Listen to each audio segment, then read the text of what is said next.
Renz Abando muntikan baliin ang rim at nagpakitang gilas na naman si Air Abando. Anyari naman kay Carl Tamayo. Hindi maipasok ang mga tira, inalat sa buong laro, minalas pa dahil na-injury pa ang kanilang foreign import. Sa simula pa lang ng laban, ramdam mo na agad na parang hindi game day para kay Carl Tamayo. Sa unang frame, hirap siyang makahanap ng rhythm. Inside, outside, halos lahat ng tira nagmumura sa ring.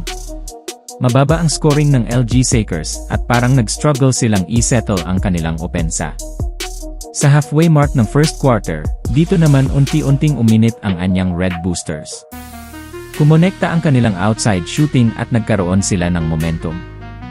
Buti na lang, nakasabay ang Sakers, may ilang timely baskets, kaya naidikit nila ang score. Pero sa huling segundo ng quarter, kumonekta pa ang tres ng anyang, dahilan para umabante sila ng 5 points. Pagpasok ng second quarter, mas naging kontrolado ang galaw ng anyang. Sa halfway mark, dito na nagpakitang gilas si Renz Abando. Nakahanap siya ng open look sa tres, swish. Biglang umakyat sa double digits ang kalamangan. Pero malas para sa Changwon LG Sakers, 2 minuto bago matapos ang quarter, na-injury pa ang isa sa kanilang main import, si Asemarie. Sobrang bad timing dahil kasabay nito ang malamig na performance ni Tamayo. Akala natin bounce back quarter na para sa kanya, pero hirap pa rin sa shooting. Third quarter, ibang kwento para sa anyang. Mainit pa rin mula sa labas, maganda ang ball movement, at lumalaki ang confidence ng team. Sa 3-minute mark, naiwanang open si Abando sa ilalim, easy 2 points sa shaded area. Halos effortless ang dalaw niya. Habang si Tamayo naman, patuloy na naghahanap ng tamang rhythm. Subok sa tres, subok sa mid-range, pero parang sarado talaga ang ring para sa kanya. Hanggang sa tuluyan na siyang inilabas, at hindi na ibinalik para sa final stretch. Tapos, ito na ang highlight ng gabi. Sa last 3 seconds ng third quarter, muntikan nang mabali ang rim nang sumalpak si Air Abando.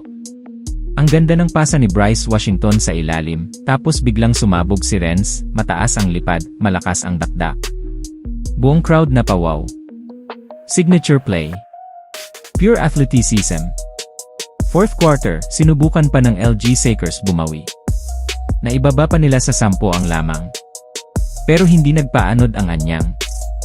Balik sa basics, depensa, tamang pasa, at patuloy na pag-ulan ng tres. Kada attempt ng Sakers na lumapit, may sagot ang Red Boosters. Sa dulo, kontrolado ng anyang ang tempo at hindi na pinabitaw ang lead. Final takeaway. Nangibabaw ang athleticism at energy, lalo na kay Renz Abando. Samantala, sayang ang gabi para kay Carl Tamayo, inalat, nawalan ng rhythm, at naapektuhan palalo ng injury ng kanilang import. Pero isang bagay ang klaro. Kapag nasa loob si Abando, nag-iba ang takbo ng laro.